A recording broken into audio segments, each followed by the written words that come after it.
গোটা রাজ্য জুড়ে ফাস্টফুড আর স্ট্রিট ফুডের ক্রমবর্ধমান জনপ্রিয়তাকে মাথায় রেখে আবারও শুরু হয়ে গেল অশোকনগর ফুড ফেস্টিভ্যাল। এবার তাদের ৪র্থ বর্ষ। অশোকনগর অনলাইন পরিচালিত এই মেলাটি হচ্ছে অশোকনগর সংহতি পার্ক সংলগ্ন ময়দানে। আর এখানে খাবারের সম্ভার নিয়ে হাজির হয়েছে নানা রকম খাবারের দোকান। তবে এবারের মেলার প্রধান আকর্ষণ ফেসবুকে ভাইরাল হওয়া আমেরিকান দাদার বিরিয়ানি, জ্যোতিদির কম্বো আর নবদ্বীপের ক্ষীর দই।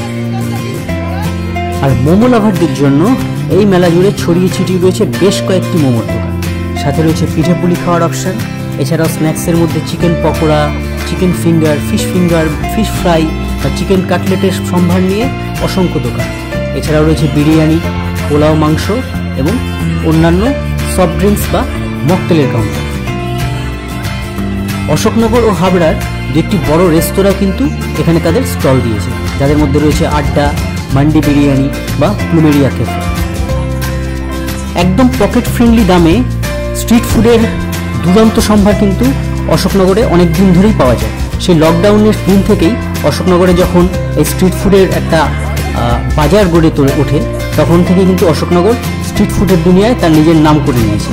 আর এই অশোকনগর ফেস্টিভ্যালও তার ব্যতিক্রম।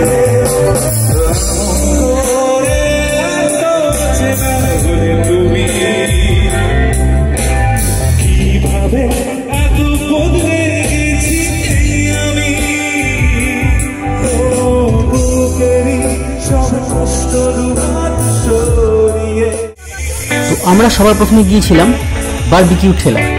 এখানে পাওয়া যায় বিভিন্ন ধরনের কাবাব এবং তন্দুরি, এবং একদম সস্তায় 50 থেকে 60 টাকা দাম, আর তন্দুরির দাম মাত্র 90 টাকা। আর আমরা নিয়েছিলাম একটা চিকেন উইংস, যেটার দাম নিয়েছিল মাত্র 60 টাকা। খেতে বেশ ভালো ছিল।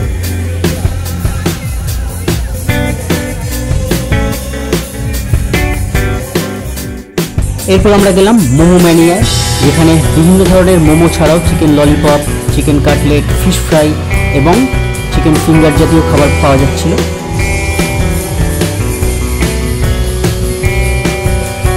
এখান থেকে আমরা খেলাম ফিশ ফ্রাই, দাম ছিল 50 টাকা। তবে ফিশ ফ্রাইটা খুব একটা ভালো লাগে। সাউথ ইন্ডিয়ান খাবার এবং পাওভাজির স্টলও কিন্তু এখানে ছিল। আর ছিল পেস্ট্রির একটি দোকান যার নাম বিগ বাইটস। তবে এবারের মেলায় একটা স্পেশালাইজ চায়ের দোকান যেটা মিসিং ছিল, তাই আমরা একটু আশাহত হলাম। এছাড়াও গত বছরের দুটো দোকান থেকে খেয়ে খুব ভালো লেগেছিল, সেই দুটো দোকানও এবার এখানে বসেনি। সবশেষে আমরা গেলাম জ্যোতিদির কম্বো খেতে। পোলাওটা শেষ হয়ে গেছিলো, অতএব ফ্রাইড রাইস আর চিকেন কষা দিয়েই আমরা খাবারটা সারলাম এবং খেতে বেশ ভালো ছিল। শেষে একটা সেলফি তুলে বাড়ি।